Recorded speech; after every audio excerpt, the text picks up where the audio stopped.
just about a mile and a half to go.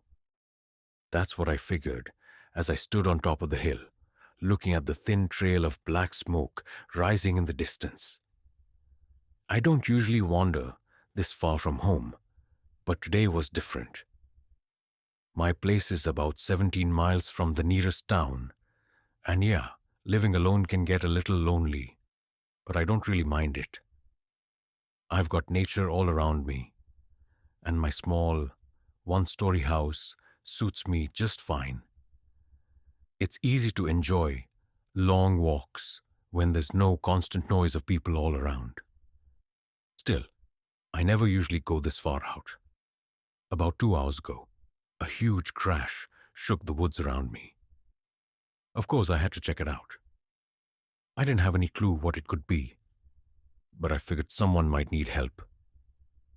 Maybe just some kids messing around and going too hard. That's what I thought, at least, until I spotted the smoke creeping above the treetops, over 3 miles into the woods behind my property. Now, I'm not the superstitious type, but I do have a pretty active imagination. And I'd be lying if I said the thought of some spaceship carrying little green men didn't cross my mind for a second. Not that I actually believed it, or I wouldn't have gone. I guess I'm one of those people in horror movies that make you want to yell at the screen. So there I was, getting closer to whatever it was. Good thing I left when I did, because the smoke was already starting to fade. I made sure to mark my way and rely on the navigation skills I've picked up from living out here. Sure, it was farther than I usually went, but I knew I could find my way back. After a couple of hours of hiking, I finally got there. I'll admit, I was a little disappointed not to see chunks of some spaceship scattered around. But there weren't any kids or people in trouble either. Instead, there was a crater, less than 100 feet in front of me. I froze for a second, then took a step, then another. I took a deep breath and kept moving. By now, the smoke had almost completely cleared. I needed to see what was inside that crater. Lying next to it was the body of a small deer. Poor thing. Its instincts didn't do it any good this time. Not when something came crashing down from the sky like that. At first, I didn't think much of it. Just bad luck for the deer. But as I got closer, something about it made the hairs on my arms stand up. Its eyes were rolled back, white and veiny. Its cheeks were sunken in, and the skin on its face, chest, and legs hung loose like it had been rotting for days. But there wasn't any blood. It looked like it had decomposed way too fast, or something even worse. Honestly, it was messed up, to put it bluntly. Still, I kept going. I had to see what was in that crater. Just like I said, there was no wreckage, no alien tech, no little green men. I hesitated as I peered over the edge of the crater behind my property. It was at least a few feet deep, and the perfectly circular shape made it easy to let my imagination run wild. But when I looked inside, there was nothing. Just a bundle of rock sitting in the center. Still, it was kind of cool. A meteor from outer space landing right here in the woods near my home. I'd heard of stuff like this happening before, but usually they land in the ocean or some remote place. But here it was, right in my backyard. I guess I'm lucky, I joked to the deer carcass lying just a few feet away. That's when I saw it. Movement. The deer's head was twitching, like something was shaking it from the inside. I took a step back. I should have run. I should have sprinted home, locked my doors, and called for help. But I didn't. I was so naive, downright stupid. Go ahead, scream at me from your chair. The movement spread from the head down to those sunken cheeks. I stepped back again. Great. Now I was a whole 3 feet away, instead of two. Then I saw it, something red and fleshy slipping out of the deer's mouth. A tendril, a tentacle. I didn't know what to call it. It was small at first, but then another appeared, and another. They wriggled out and grasped onto the decaying face, pulling themselves free. A mass of these pink, fleshy tendrils curled together like some grotesque ball of yarn. The last one slid free with a sickening slosh. The thing kept writhing, constantly moving, rolling over itself in ways that didn't make sense. It didn't look like anything animal or human, but I couldn't shake the feeling it was watching me. I stood frozen in terror as the tendrils started secreting something. A thick, mucus-like substance oozed down each appendage, coating it in God knows what. Did God even know this thing existed? Or did it come from somewhere else? Somewhere worse, I screamed. My throat burned as I turned to run. But it wasn't going to let me go. With a whip-like motion, a bundle of those fleshy strings lashed out and grabbed my ankle, yanking me to the ground.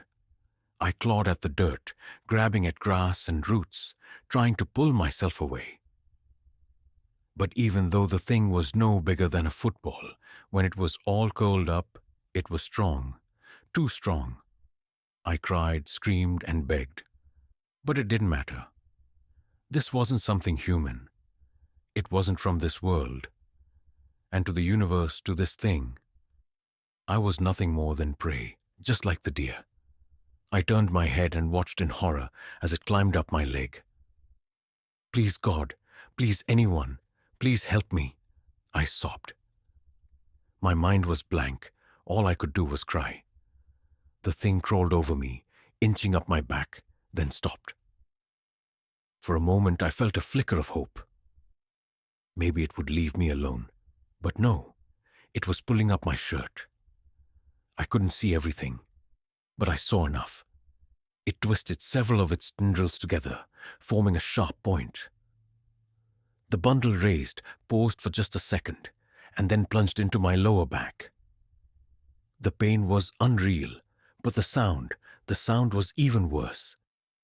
I could hear it burrowing into me, squirming through my skin, crunching through bone. I let out a strangled squeal. I was nothing more than meat to it, and it couldn't have been happier. My vision faded. Even as I drifted into unconsciousness, I could still hear it, sinew and bone cracking and shifting to make room for its new home. I don't remember much after that. Just flashes of trees passing by, the darkness closing in, the stars spinning overhead. Home. I wanted to go home. That was the last thought I had before everything went black.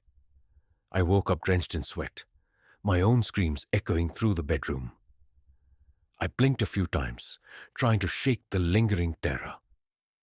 Then, out of nowhere, I laughed. Harder than I ever had before.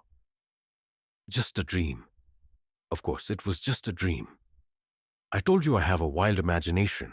This was beyond anything I'd ever come up with before. But still, just a dream. I needed to pee. I wiped the sweat from my forehead and stared into the bathroom mirror. What the hell is my problem? I muttered to no one. Splashing cold water on my face, I tried to shake the lingering unease. I slapped my cheeks lightly with both hands and reached down to undo my pants when it hit me. Tension. My whole body went rigid in an instant. I straightened up, but not by choice. It felt like my spine had been fused to a steel rod, locking me in place. My arms stretched out, stiff and unyielding. The tightness in my chest and throat kept me from making a sound. My mouth hung open, my eyes wide with panic. I felt like I was turning to stone. It took every ounce of willpower I had to focus on moving just one arm. Slowly, I forced it down toward my shirt and gripped the fabric. My hand snapped back to its original position, like it had no choice. My shirt lifted. My legs still worked, sort of. I could move my feet just enough to pivot in place. I turned slowly, my eyes locked on the mirror the whole time. As my back came into view, I felt a cold wave of dread crash over me. Right at my tailbone, there it was. A golf ball-sized wound. A perfect circle of raw, exposed flesh. An entry point, no blood, but the meat underneath was darkening, turning blacker by the second. It was in my spine. The doctor told me this with a calmness that felt forced, but I could see it in his eyes. He was just as shaken as I was. The weight of what I told him was settling in. My mind, on the other hand, was blank. I was in shock. By the time my body had recovered from being locked up in front of my bathroom mirror, fear had become almost irrelevant. It just was. The instinct to survive, buried deep in my DNA, took over and got me into my rusty Ford Explorer, driving myself to the hospital. I think it's best we start with the most obvious Dahletsam affliction you're facing. His voice was solemn. This man had probably seen decades of death, disease, and suffering, but right now, I couldn't imagine him looking any sadder. He held a manila folder at his side, hesitated, then pulled out an X-ray and handed it to me. "This is your X-ray." His voice was flat, emotionless. I stared at the image, each second stretching longer and longer, pulling me down into a deep, dark place. It was plain as day, like an overgrown vine. This thing had wrapped itself around my spine. It stretched so far, it looked like it could almost touch my brainstem. "We can't remove it," he said. "This thing has wrapped around every single vertebra. To get it out, we'd have to remove your entire spine. It would kill you." I just nodded and handed the film back. I didn't have any words left. I just wanted to listen. Now, this next part may not seem obvious at first, but it's going to become very clear very soon. His voice grew more rigid. "We ran your blood work and examined the wound at your tailbone. The secretion you mentioned? We think we know what it is. There were traces of it around the entry point." He took a deep breath. "We can't fully understand the results yet, but from what we can tell, its main component is salivary amylase. It's spit, the first step of digestion in most creatures on Earth." I felt my eyes welling up without me even noticing. Tears dripped onto my hand as I listened. "Your blood is what's most concerning. You have an extreme amount of proteases, enzymes that break down proteins. They're invading your cells, breaking them apart. Your tissue is being converted into amino acids." He paused, his eyes locked on mine, filled with something I can only describe as pity. It reminded me of the first time I saw those tendrils slithering out of that deer carcass. "You're being digested from the inside out."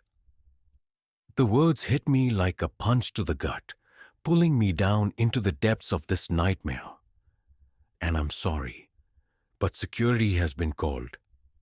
You won't be leaving. Please stay calm and stay He didn't get to finish. I grabbed the steel pan off the counter and slammed it into his face, knocking him out cold. I knew they'd called security. I had maybe a minute before they got here. There was no way I was spending my last moments alive in some lab, being dissected like a science project. I grabbed a chair from across the room and hurled it at the exam room window. Thank God the urgent care clinic was on the first floor. Glass shattered and I leapt through, barely feeling the cut on my right cheek. More running, straight to that rusty old Explorer. It looked like a piece of junk most days, but right now, it was the most beautiful thing I'd ever seen. Broken gas gauge, rust-covered underbelly and all. The drive home would take at least half an hour, but I had to make it. If I was going to die, it would be there, away from people. Maybe, for once, that was actually for their sake too.